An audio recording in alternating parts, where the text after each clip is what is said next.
Hello और नमस्कार everyone, आप सबका फिर से स्वागत है आपके अपने channel shake of limitless education में।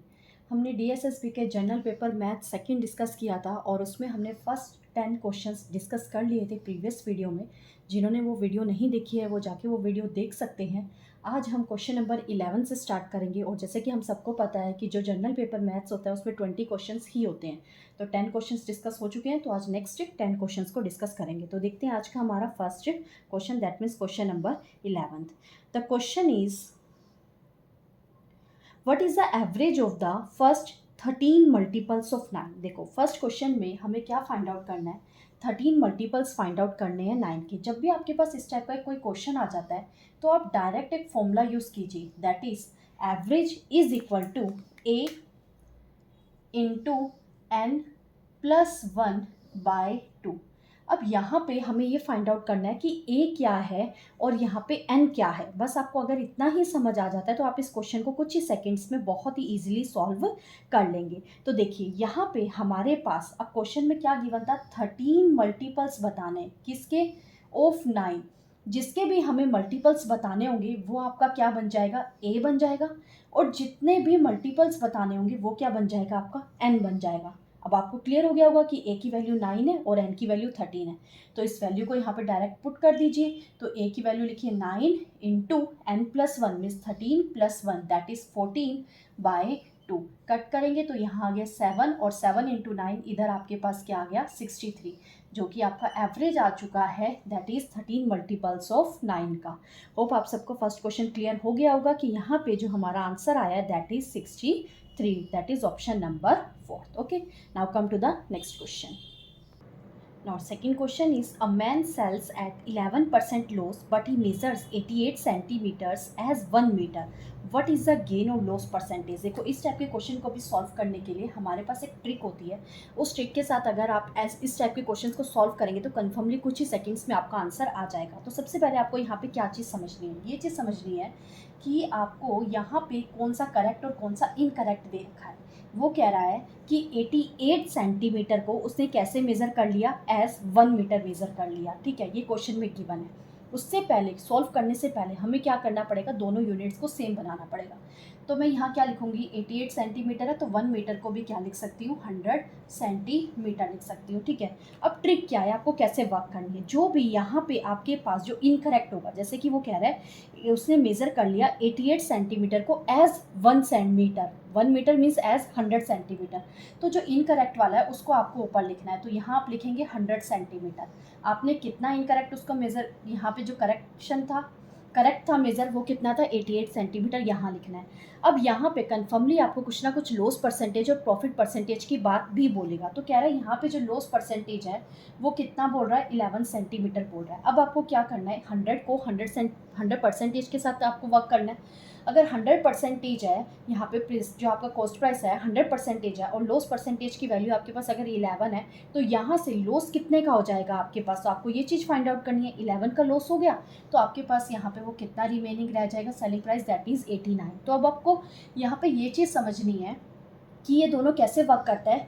इस तरीके से वर्क करेगा कि 88 सेंटीमीटर तो आपने क्या करा, परचेज करा, और 89 सेंटीमीटर का आपने क्या करा, उसको सेल करा। तो यानी कॉस्ट प्राइस और सेलिंग प्राइस की तरह वर्क करेगा। सिर्फ ऐसा सोचना है माइंड में, जब भी ये दोनों वैल्यूज आपके पास आ जाए तो एक बन जाएगा कॉस्ट प्राइस और एक बन जाएगा आपके पास सेलिंग प्राइस। अब सेलिंग प्राइस ज़्यादा है तो दैट मीन्स यहाँ पे आपको क्या होगा, प्रॉफिट होगा। और प्रॉफिट कितने का हो रहा है, 1 यूनिट का हो रहा है, 1 सेंटीमीटर का हो रहा है। डिवाइड में क्या लिखते हैं, कॉस्ट प्राइस लिखते हैं, और कॉस्ट प्राइस यहाँ पे क्या है, 88 है, इंटू 100। जब आप 100 बाई 88 करेंगे, यहाँ पे जब इसका परसेंटेज फाइंड आउट करेंगे तो आपका जो आंसर है वो क्या आ जाएगा, दैट इज़ 1.136%। अब इस तरीके से आया है। बट क्वेश्चन में जो ऑप्शंस गिवन है उसमें हमें ऐसी कोई वैल्यू गिवन नहीं है, उसमें थोड़ा सा मोल्ड करके दिया हुआ है। क्या चीज़ है, यहाँ पे जो भी आपको डेसिमल के बाद जो ये नंबर है ये क्या दे रखा है, मोर देन 5 दे रखा है। 5 और मोर देन 5 आता है तब उससे पहले वाला नंबर में क्या हो जाता है, 1 ऐड हो जाता है। तो यहाँ पे आपका क्या बन गया, दैट इज़ 1.14%। और यही आपको ऑप्शन में गिवन है तो यही आपका क्या हो जाएगा, आंसर। और ये भी कौन सा ऑप्शन है, दैट इज़ 4th ऑप्शन। और ये क्या आ गया, आपका आंसर आ गया। होप आप सबको ये चीज़ें क्लियर हो गई होगी।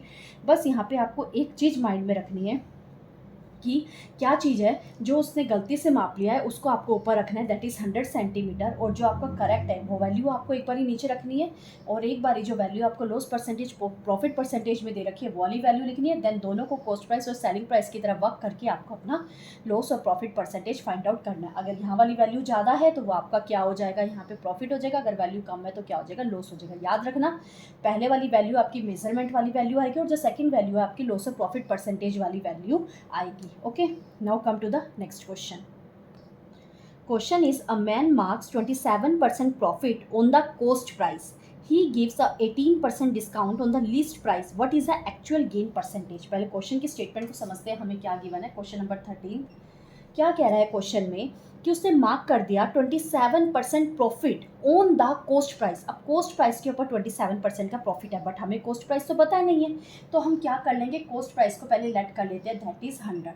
अब उसने यहाँ पे प्रॉफिट परसेंटेज ले लिया, कितना प्रॉफिट परसेंटेज की वैल्यू उसने ली है, दैट इज़ 27%। और अब वो क्या कह रहा है, उसके ऊपर उसने मार्क कर दिया है, क्या चीज़ मार्क करा है, यानी कि वो मार्क प्राइस बन जाएगा आपके पास कितना, 127। जो मार्क प्राइस होता है उसी को ही हम लिस्ट प्राइस बोलते हैं।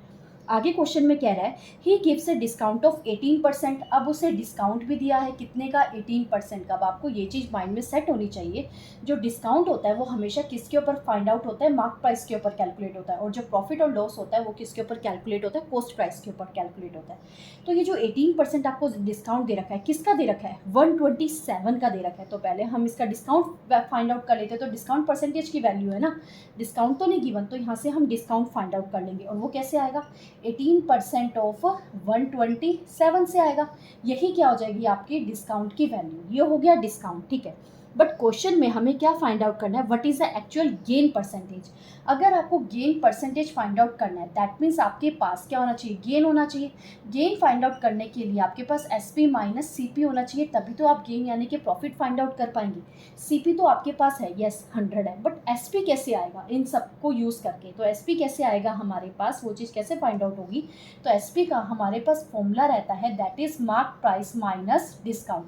जब आप मार्क प्राइस यानी कि लिस्ट प्राइस में से डिस्काउंट को ऐड माइनस करवा देंगे तो उतने, देखो 100 रुपये की चीज़ है, अगर उसमें 5 रुपये का 20 रुपये का आपने 20 रुपये का ले लेते हैं, 20 रुपीज़ का आपने उसके ऊपर डिस्काउंट डाला है, 100 रुपीज़ में 20 रुपीज़ का डिस्काउंट है, तो 80 रुपीज़ में उसको सेल करा ना, तो वही जो मार्क प्राइस और डिस्काउंट में से माइनस करने पर वैल्यू आती है, वही हमारे पास क्या होता है, सेलिंग प्राइस होता है। तो सेलिंग प्राइस पहले फाइंड आउट करते हैं। मार्क प्राइस हमारे के पास क्या है, 127, और डिस्काउंट की वैल्यू आपने क्या निकाली है, दैट इज़ 18% ऑफ 127।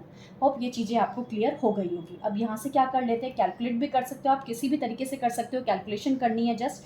मैं यहाँ से क्या करूँगी, 127 को कॉमन ले लूँगी, यहाँ क्या बचा, 1 माइनस 18/100। ओके, तो ये 100 यहाँ आ जाएगा एलसीएम लेने पर, तो आपके पास बच गए यहाँ पे 100 माइनस 80, जिसको हम सॉल्व करके लिख सकते हैं, that is 127 into 100 minus 18 which is equal to 82/100। ये हमारे पास क्या आ गया, सेलिंग प्राइस आ गया, ठीक है। अब ये सेलिंग प्राइस, सॉरी अभी ये डिवाइड 100 है ना, यस करेक्ट है, 127 इंटू 82/100, ये आपके पास आ चुका है यहाँ पे सेलिंग प्राइस। होप यहाँ तक आप में से किसी को भी कोई भी प्रॉब्लम नहीं होगी, सारी चीज़ें क्लियर होंगी। अब सेलिंग प्राइस आ चुका है आपके पास और कॉस्ट प्राइस भी आपको गिवन है, तो हम वहाँ से क्या फाइंड आउट कर लेंगे, प्रॉफिट और लॉस। जब आप इसे सॉल्व करेंगे, 127 को 82 से मल्टीप्लाई करवाएंगे तो आपके पास वैल्यू आ गई 104.14 रुपीज़। ये आपके पास आ चुका है सेलिंग प्राइस। सेलिंग प्राइस है 104.14 और कॉस्ट प्राइस है आपके पास 100। तो आपको यहाँ से क्लियरली विजिबल हो रहा है कि सेलिंग प्राइस ग्रेटर है, तो आपके पास क्या होगा, प्रॉफिट होगा। और प्रॉफिट कितने रुपीज़ का हो रहा है, 4.14 रुपीज़ का हो रहा है। बट हमें क्या फाइंड आउट करना है, प्रॉफिट परसेंटेज की वैल्यू फाइंड आउट करनी है। तो प्रॉफिट परसेंटेज क्या आएगा, profit by cost price which is 100 into 100। Percentage find out करना है, 100 से 100 कैंसिल आउट हो गया, तो आपके पास यहाँ पे क्या रिमेनिंग रह गया, 4.14%, और यही आपका क्या है, आंसर है। क्लियर, होप आप सबको ये सारी चीज़ें क्लियर हो गई होगी। स्टिल मैं एक बार फिर से समझा देती हूँ। हमें क्या गिवन था क्वेश्चन में, कि कोई पर्सन है वो क्या कर रहा है 27% का मार्क प्राइस कर रहा है, बट किसके ऊपर 27% कर रहा है, कॉस्ट प्राइस के ऊपर कर रहा है। ठीक है, तो कॉस्ट प्राइस हमने लेट करा 100, उसके ऊपर 27% का प्रॉफिट करके उसने क्या करा, उसके ऊपर मार्क प्राइस कर दिया। तो मार्क प्राइस उसका हो गया 127। फिर उसके ऊपर डिस्काउंट परसेंटेज दे रहा है, दैट इज 18%। डिस्काउंट परसेंटेज की वैल्यू 18 है, तो डिस्काउंट की वैल्यू हमने सॉल्व नहीं करी, ऐसे ही लिखा है, दैट इज 18% ऑफ 127। अब हमें तो यहाँ पे प्रॉफिट और लॉस परसेंटेज फाइंड आउट करना है, उसके लिए सीपी भी चाहिए और एसपी भी चाहिए। सीपी ऑलरेडी हमारे पास है बट एसपी नहीं है। एसपी कहाँ से आएगा इन सबको यूज़ करके, उसके लिए हमारे पास फॉर्मूला होता है, that is MP minus D. MP की वैल्यू हमारे पास है 127 और डी की वैल्यू हमने फाइंड आउट करी है, दैट इज 18% ऑफ 127। आपको जैसे सुटेबल हो, जैसे कंफर्टेबल हो, आप वैसे सॉल्व करके अपनी वैल्यू फाइंड आउट कर सकते हैं, that is 104.14, that is your SP. अब एसपी आ चुका है, सीपी आ चुका है, हमें फाइंड आउट करना है कि प्रॉफिट है या लॉस है। एसपी की वैल्यू ग्रेटर है, दैट इज 4.14 से, तो ये क्या हो रहा है, हमें प्रॉफिट हो रहा है। प्रॉफिट परसेंटेज फाइंड आउट करना है, then profit by cost price into 100। Solve करके हमारे पास प्रॉफिट परसेंटेज की वैल्यू आ गई, दैट इज 4.14, यानी जो ऑप्शन बी है हमारे पास क्या आ गया, correct answer. Okay, now come to the next question. Next 14th question is Ram sells furniture. The mark price of one chair was rupees 24,500. He gave a 17% discount to Shyam. After that, Shyam bargained and took the chair at 17,800. What is the second discount that Shyam got? देखो question में क्या कह रहा है कि mark price आपको given है, उसके ऊपर 17% का डिस्काउंट दिया, ठीक है, दिया उसने, फिर वो चीज़ सेल कर रहा है। बट शाम क्या करता है, उतने में नहीं मानता है, वो बार्गेनिंग करता है, थोड़ी सी बार्गेनिंग करने के बाद फिर अब वो खरीदता है कितने रुपए में, 17,800 में। तो अब हमें वो वैल्यू, न्यूमेरिकल वैल्यू दे रखी है, बट हमें अब किस चीज़ में बताना है, परसेंटेज में वैल्यू बतानी है कि जो सेकेंड डिस्काउंट है कितने का उसको मिला है। फर्स्ट तो 17% का था, सेकेंड डिस्काउंट बताना है हमें कितने का है। ठीक है, तो फाइंड आउट करते हैं। क्वेश्चन नंबर 14, सबसे पहले हमें क्वेश्चन में क्या गिवन है, मार्क प्राइस।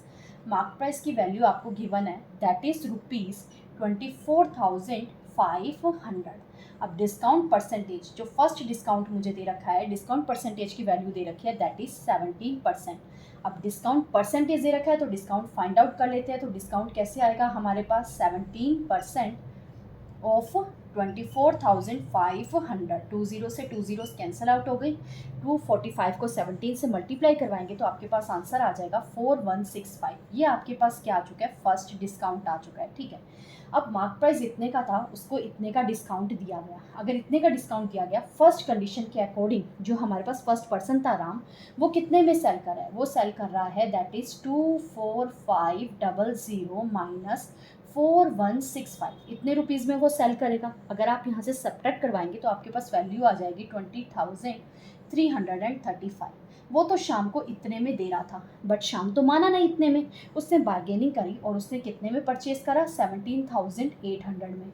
वो तो इतने में दे रहा था, इसने इतने में लिया, कम में ले रहा है, दैट मीन्स उसने दोबारा से कोई ना कोई डिस्काउंट करवाया है यहाँ पे। अब वो कितने का डिस्काउंट करवाया, हमें वो चीज़ फाइंड आउट करनी है। तो पहले अमाउंट में देखते हैं कितना चेंज आया। राम तो इतने में सेल कर रहा था, लेकिन शाम ने इतने में बात करी, इतने में वो माना, तो चेंजेस कितने का आ रहा है, 20,335 में से 17,800 जब आप सब्ट्रैक्ट करवाएंगे तो आपके पास वैल्यू आएगी 2535।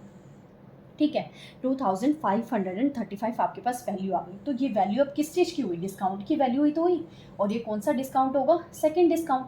फर्स्ट डिस्काउंट की वैल्यू आपके पास गिवन है 4165 और सेकंड डिस्काउंट आपने फाइंड आउट कर लिया 2535। ओके, अब हमें तो डिस्काउंट परसेंटेज बताना था कि कितने का उसको डिस्काउंट मिला। ठीक है, अब ये डिस्काउंट की जो वैल्यू है ये कौन से अमाउंट पे है, बस सारा खेल यहीं का है। बच्चे जाके इसी पॉइंट पे आके मिस्टेक कर देते हैं, सारा क्वेश्चन करेक्ट होगा, यहाँ पे आके मिस्टेक कर देंगे। और वो मिस्टेक क्या चीज़ है, हमें ये देखना है कि ये डिस्काउंट तो ठीक है, हमें डिस्काउंट परसेंटेज फाइंड आउट करना है। तो आप लिखेंगे यहाँ पे 2535 बाय, अब ये बाय में मैं कौन सी वैल्यू लिखूं, बस आपको यही चीज़ फाइंड आउट करनी है। तो ये डिस्काउंट जो है कौन से अमाउंट पे आएगा, ये वाले अमाउंट पे आएगा, बिकॉज यहाँ तक का तो सारा आपके पास वो जो खेल है बार्गेनिंग का, लेने देने की जो बातचीत है, वो तो सारी कंप्लीट हो चुकी है। अब जो ये डिस्काउंट है वो इस अमाउंट पे आएगा, तो इसलिए जो नीचे हमारे पास वैल्यू आएगी, जो अब मार्क प्राइस बन जाएगा, वो कौन सा बन जाएगा, 20,335 इंटू 100 करेंगे तो सॉल्व कर लीजिएगा। सॉल्व करके जो आपका आंसर आएगा दैट इज़ 12.46%।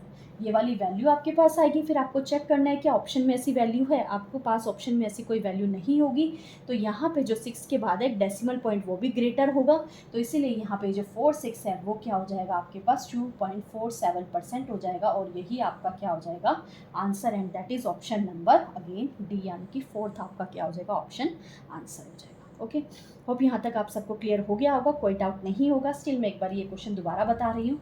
आपको मार्क प्राइस गिवन था, फर्स्ट डिस्काउंट गिवन था, फर्स्ट डिस्काउंट परसेंटेज की वैल्यू गिवन थी, हमने उसका रुपीज़ में फाइंड आउट कर लिया, दैट इज़ 4165।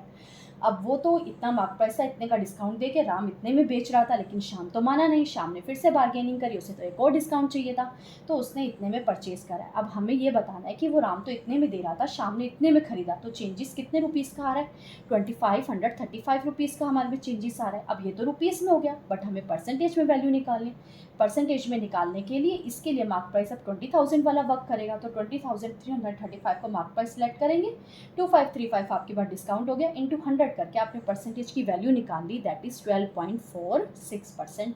ओके, होप अब आप सबको ये क्वेश्चन क्लियर हो गया होगा। Now come to the next question, important question है next question is the amount after 2 years of compound interest is rupees.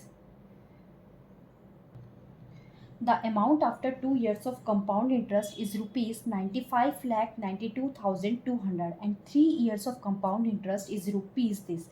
What is the rate of interest and sum of money? देखो अब question में आपको क्या given है, ये चीज़ आपको देखनी है। Question number is 15। ये क्वेश्चन जो है ना, इस पर कैलकुलेशन बहुत ज़्यादा है।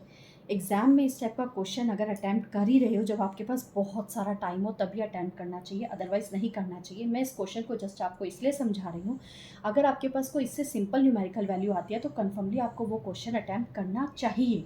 यहाँ पे मैं आपको बस, अब आपको यहाँ पे फोकस सिर्फ कंसेप्ट पे करना है, मेथड पे करना है आपको, और किसी चीज़ पे नहीं करना कि इतना बड़ा क्वेश्चन है कैलकुलेशन कैसे हुई नहीं, वो चीज़ आपको नहीं समझनी। यहाँ पे जस्ट आपको अपने मेथड पे ही फोकस करना है। तो समझते हैं इस क्वेश्चन को, हमें क्या गिवन है। फर्स्ट स्टेटमेंट में कह रहा है amount after 2 years of compound interest, यानी कि अमाउंट क्या लिख दिया, अमाउंट आफ्टर 2 years आपको वैल्यू गिवन है, सेकेंड अमाउंट गिवन है आफ्टर 3 years।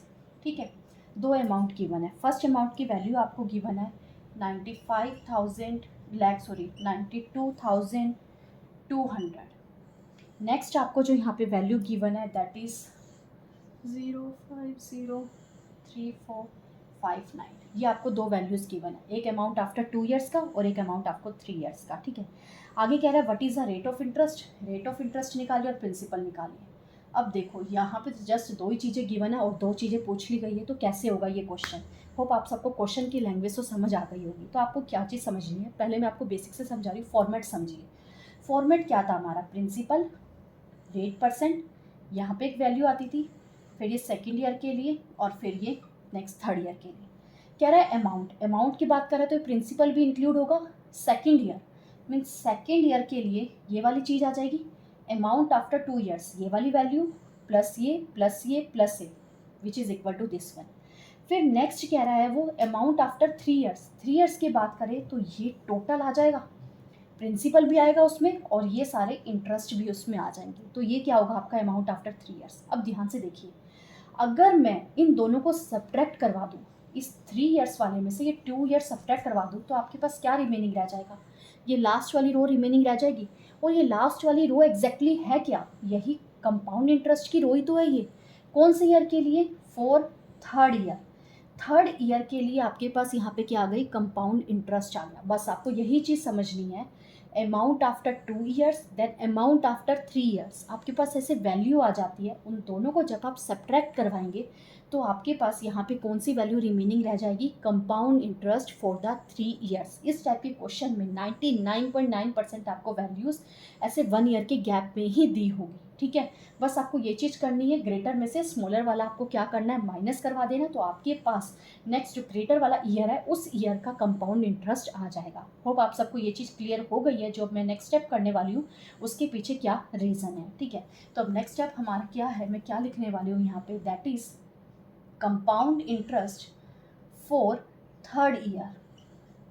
इस क्या आएगा 10503459 में से हमें सब्ट्रैक्ट करवाना है क्या चीज़, टू लिख दिया, दैट इज़ 995।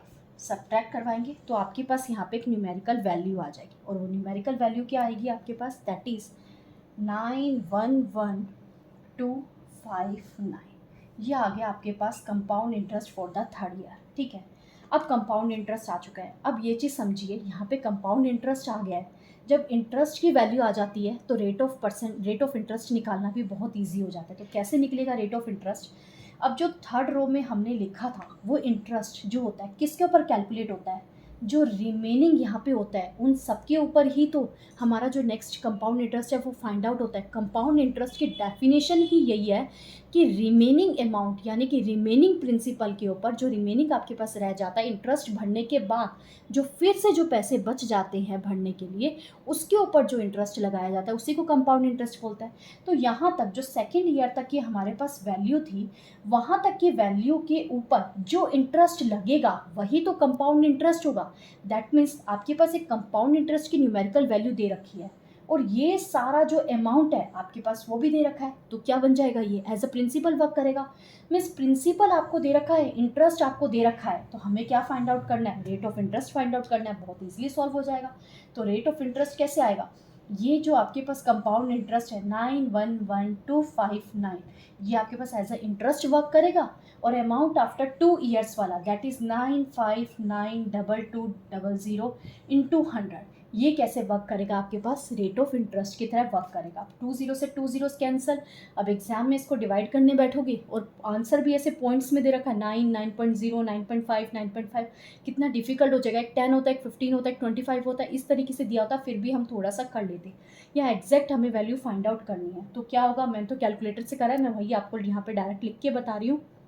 तो जो परसेंटेज आएगा वो क्या आएगा, 9.5%। बी ऑनेस्ट, मैं एग्जाम में ये वाला क्वेश्चन बिल्कुल भी अटैम्प्ट नहीं करूंगी अगर इस टाइप का क्वेश्चन आता है जहाँ पे न्यूमेरिकल वैल्यूज इतनी बड़ी बड़ी दी रखी होगी। इजी भी दे रखी होगी ना, तब भी जब हम इतनी बड़ी कैलकुलेशन करने बैठते हैं तो कहीं ना कहीं मिस्टेक हो ही जाती है, तो मैं वो क्वेश्चन स्किप कर दूंगी। बट अगर ऐसे अमाउंट में वैल्यूज दे रखे और यहाँ पे छोटी वैल्यूज दे रखे, 3-4 डिजिट में दे रखे, तो मैं कन्फर्म वो क्वेश्चन अटैम्प्ट करूंगी। ओके, होप आप सबको अब ये क्लियर हो गया होगा कि रेट ऑफ इंटरेस्ट की वैल्यू कैसे आई है। ठीक है, अब जिसको क्वेश्चन समझ आया वेल एंड गुड, नहीं आया तो वीडियो को प्लीज़ थोड़ा सा यहीं से ही रिवर्स करके तो थोड़ा सा देखिएगा ज़रूर कि ये कैसे आपके यहाँ पे रेट ऑफ इंटरेस्ट आया है, तभी आप आगे प्रिंसिपल तक बढ़िएगा। ठीक है, अब यहाँ तक आपका क्लियर हो गया, रेट ऑफ इंटरेस्ट आपका आ चुका है, मैं ये चीज़ इरेज कर रही हूँ। रेट ऑफ इंटरेस्ट आ गया हमारे पास। अब हमें क्या फाइंड आउट करना है, प्रिंसिपल फाइंड आउट करना है। अब प्रिंसिपल कैसे फाइंड आउट होगा, उसके लिए देखिए यहाँ पे आपको क्या दे रखा है, अमाउंट आफ्टर 2 ईयर्स दे रखा है। अब फॉर्मूले पे जाइए, बेसिक फॉर्मूले पे। फॉर्मूले की वैल्यू हमारे पास क्या होती थी, amount is equal to principal 1+r/100 raise to the power time, और टाइम यहाँ पे क्या गिवन है 2। अमाउंट की वैल्यू क्या गिवन है 9592200 is equal to P. P as it is 1+r की वैल्यू आपके पास क्या आई है 9.5/100 होल स्क्वायर। अब क्या कीजिए, सॉल्व कर लीजिए, प्रिंसिपल यहीं रखिए, तो ये सब आपके पास कहाँ आ जाएगा, नीचे आ जाएगा। तो पहले इसको सॉल्व कर लेते हैं। यहाँ पे ये क्या चीज़ आएगी आपके पास 100 + 9 विच इज़ इक्वल टू 109.5/100 का स्क्वायर, ये चीज़ आ गई आपके पास। ठीक है, अब यहाँ पे 2 ज़ीरोस है तो 2 डेसिमल यहाँ पे क्या हो जाएंगे, शिफ्ट हो जाएंगे। तो यहाँ आपके पास क्या बच गया 2200, ये डिनोमिनेटर में आ जाएगा, 2 ज़ीरो शिफ्ट कर देंगे, यहाँ पे आएगा 1.095 का whole square is equal to principal. अब इसका स्क्वेयरिंग करके देन फिर इसका डिवाइड करेंगे तो आपके पास फिर वहाँ से प्रिंसिपल की वैल्यू आ जाएगी विच इज़ इक्वल टू, और ये ऑप्शन में कितनी ज़ीरोज़ हैं, यहाँ पे ऑप्शन 4 आपका आंसर आएगा 6 ज़ीरोज़ है, 1 2 3 4 5 6 which is equal to, now you can calculate it. Now option number D is your answer. बहुत ही ऐसा ही क्वेश्चन था, न्यूमेरिकल वैल्यूज़ की वजह से क्वेश्चन बिल्कुल बोरिंग हो गया, अदरवाइज़ ये क्वेश्चन बहुत ही इंपॉर्टेंट है एग्जाम के पॉइंट ऑफ व्यू से, और एग्जाम में इस टाइप के क्वेश्चंस आते हैं। बस आपको कंसेप्ट समझना है यहाँ पे कि रेट ऑफ इंटरेस्ट कैसे फाइंड आउट हुआ और प्रिंसिपल कैसे फाइंड आउट हुआ। अगर वो चीज़ क्लियर हो गई है आपको तो बहुत अच्छी बात है, नहीं हुई है तो प्लीज़ ऑन रिक्वेस्ट इस क्वेश्चन को दोबारा से देखिएगा। Now come to the next question. Next question is the capacity of a cylindrical box is 81,466 centimeter cube. The radius is 23 centimeter. What is the height of the box? बहुत easy question है. 16th question हमें यहाँ पे volume की बात कर रहा है सिलेंड्रिकल के, तो हम यहाँ पे फॉर्मूला लगा लेंगे पाई आर स्क्वायर एच. हमारे पास वैल्यू गिवन है 81466. 22/7 से करिए या 3.14 से करिए, दोनों से आपका आंसर आ जाएगा. 22/7 आर स्क्वायर की वैल्यू 23 इंटू 23. एच हमें गिवन नहीं है, H as it is equal to 81,466. तो यहाँ से एच की वैल्यू आ जाएगी 81466 into 7 divided by 22 into 23 into 23. Solve करके हमारे पास आंसर आ जाएगा दैट इज़ 49 सेंटीमीटर. और option number C is your correct answer. Now come to the next question. 17th question is Mahesh can do a piece of work in 9 days. Ramesh can do the same work in 18 days. If they both work together, how long will they take to complete the work? बहुत ही basic question है time and work का. Question number 17 क्या कह रहा है? एक person है Mahesh and second person is Ramesh. ठीक है, महेश कर रहा है किसी वर्क को 9 डेज़ में और रमेश कर रहा है 18 डेज़ में. तो टाइम एंड वर्क में मैंने आपको बेसिक बताया था. क्या करते हैं हम यहाँ पे दोनों का एलसीएम लेते हैं, फिर यहाँ दोनों की एफिशिएंसी लिखते हैं. इधर आएगा 9 इंटू 2 18, 18 इंटू 1 18.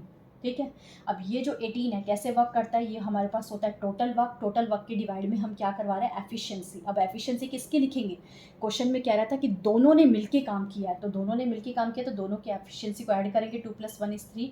कट करके हमारे पास आ गया 6. तो ये जो नंबर ऑफ डेज आया यही क्या है? आपका आंसर है कि रमेश और महेश ने मिलकर 6 डेज में 18 वर्क को कंप्लीट करा है. That is option number 3. Now come to the next question. A man walks 5/7 of his usual speed and reach 10 minutes late. Find his usual time. देखो हमें यहाँ पे क्या गिवन है क्वेश्चन में, कह रहा है एक मैन है 5/7 ऑफ हिज यूजुअल स्पीड. अपनी यूजुअल स्पीड से 5/7 से वो वॉक करता है और फिर 10 मिनट्स लेट हो जाता है. हमें फाइंड करना है उसका यूजुअल टाइम. अब जो इस टाइप का क्वेश्चन होता है उसके लिए भी ट्रिक है. बस उस ट्रिक से अगर आप वर्क करेंगे तो 101% क्वेश्चन कुछ ही सेकेंड्स में हो जाएगा. अब आपको क्वेश्चन में क्या कह रहा है? 5/7 ऑफ यूजुअल स्पीड कह रहा है ना, तो यूजुअल स्पीड की वैल्यू अगर निकालनी है तो ये उधर जाके क्या हो जाएगा? रिवर्स हो जाएगा. तो इस रिवर्स को मैं कैसे लिख सकती हूँ? That is 7/5. मैंने लिख दिया 7/5. अब ये यूजुअल स्पीड है उसका, यहाँ पे ये 7/5 से 7 से वो वर्क कर रहा है. तो अब आपका जो नेक्स्ट स्टेप रहता है वो क्या रहता है? वो लेट हो रहा है. मीन्स पहले वो 5 से जा रहा था, फिर वो 7 से जा रहा है. तो आपके अकॉर्डिंग वो लेट कितना हो रहा है? लेट हो रहा है वो 2 मिनट्स लेट हो रहा है. क्वेश्चन के अकॉर्डिंग कितना लेट हो रहा है? 10 मिनट्स लेट हो रहा है. तो यहाँ से जो 1 यूनिट की वैल्यू है आपके पास क्या आ गई? 5 आ गई. अब हमें बताना था कि यूजुअल टाइम कितना ले रहा है. तो ये जो नीचे वाला आपका आता है यूजुअल टाइम और ये आता है आपका चेंजेस वाला टाइम. ठीक है, तो 5 है तो इसको 5 से मल्टीप्लाई कराएंगे तो 25 मिनट्स. तो आपके पास क्या आ गया? यूजुअल टाइम आ गया, जो कि वो वहाँ पे अगर 5/7 ऑफ यूजुअल स्पीड से चलता है तो उसको कितना टाइम लगता है? 27 मिनट्स लगते हैं चलने में. ओके, होप आप सबको क्वेश्चन क्लियर हो गया होगा. जस्ट क्या करना है, कभी भी ये वाला क्वेश्चन आ जाए जो भी आपको यहाँ पे फ्रैक्शन में दे रखा है उसको रिवर्स कीजिए, दोनों का डिफरेंस लिखिए, जो टाइम है वहाँ से 1 यूनिट की वैल्यू निकालिए. डिनोमिनेटर वाला हमेशा यूजुअल स्पीड रहेगा और ये वाला चेंज रहेगा. 101% मैंने क्वेश्चंस देखे हैं, कहीं भी अगर मैंने इस टाइप का क्वेश्चन देखा है तो हमेशा यूजुअल टाइम वाला ही पूछा गया है. तो डिनोमिनेटर से उसको 1 यूनिट की वैल्यू को मल्टीप्लाई करा के आप अपना आंसर फाइंड आउट कर सकते हैं. Now next question.